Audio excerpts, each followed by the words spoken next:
এক নাম্বার কোরআন তিলাওয়াত করা শিখবেন। কিভাবে শিখবেন?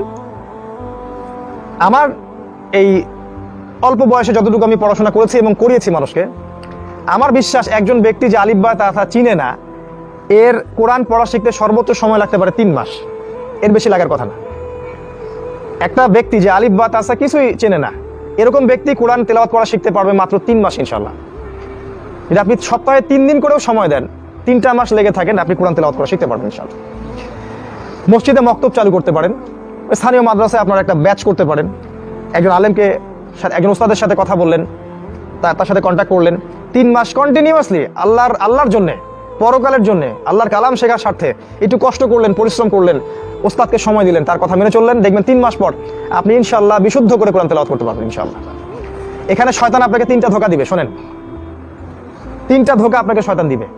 1 নাম্বার, শয়তান আপনাকে বুঝাবে যে তোমার এগুলা শেখার দরকার নাই, এগুলা জীবনে অনেক শিখছি বাবা, নুরানি, তারপরে কায়দা, হাফেজিয়া, কত কি করলাম, আমি পারি, আমার দরকার নেই। এটা শয়তান আগে শিখাবে।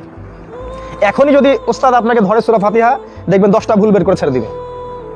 এই যে আলহামদুলিল্লাহ, এই হায়ের মাখরাজ গলার মাঝখান থেকে না, যদি আলহামদুলিল্লাহ পড়েন, অর্থ দাঁড়ায় সমস্ত প্রশংসা আল্লাহর জন্যে।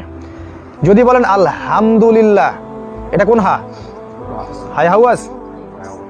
এই হায় হাওয়াজ দিয়ে পড়লে অর্থ দাঁড়ায় কি জানেন? সমস্ত নিন্দা আল্লাহর জন্য। কি বুঝলেন? এত সহজ না। আপনি যখন বলেন কুল হুয়াল্লাহু আহাদ, আলিম উলামাকে তো দাম দেয় না মানুষ এখন, তাই না? এত সহজ না ভাই, বহু বছর পড়াশোনা করে এগুলো শিখতে হয়। ওইদিকে আমি পরে আসছি। যদি আপনি বলেন কুল হুয়াল্লাহু আহাদ, অর্থ দাঁড়ায় বলুন হে নবী, আল্লাহ এক এবং অদ্বিতীয়, তাই না? শুধু বলেন কুল না বলে বলেন কুল, ছোট কাফ দিয়ে পড়েন, অর্থ দাঁড়াবে খাও, আল্লাহ এক, আপনি খান যে আল্লাহ এক। যদি পড়েন আলিফ লাম মিম যালিকাল কিতাব লা রাইবা ফি, এটা এমন একটা বই যে বইয়ে কোনো সন্দেহ নাই, আমি লাই কিন্তু টান দিছি, লা রাইবা ফি। যদি টান না দেই, বলি যালিকাল কিতাব লা রাইবা ফি, অর্থ চেঞ্জ হয়ে যাবে।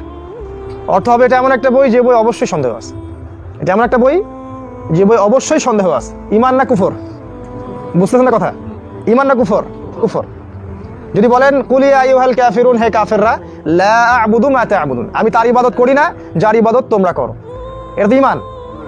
আর যদি বলেন লা আ'বুদু মা তা'বুদুন, অর্থ আমি অবশ্যই তার ইবাদত করি যার ইবাদত তোমরা করো, এটা কি? কুফর। তো মাখরাজ, মদ, এই জিনিসগুলো ভালো করে শিখে তাসবিদের সাথে কোরআন তেলাওয়াত করতে হবে। চেষ্টা করেন, তারপরে যদি না আসে আল্লাহ মাফ করে দিবেন ইনশাআল্লাহ। তা আপনাকে তো চেষ্টা করতে হবে।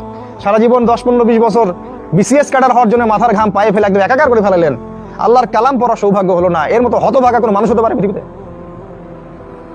মাঝে মাঝে আমার রাগ হয়, তো রাগ হওয়ার জন্য রাগ হচ্ছে না, বিবেককে নাড়া দেওয়ার জন্য রাগ হচ্ছে।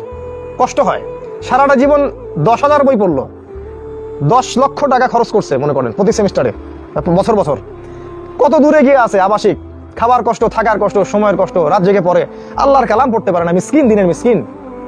এই ব্যক্তির জন্য কেমন করে কোরআন তার পক্ষে সাক্ষী দিবে বলেন?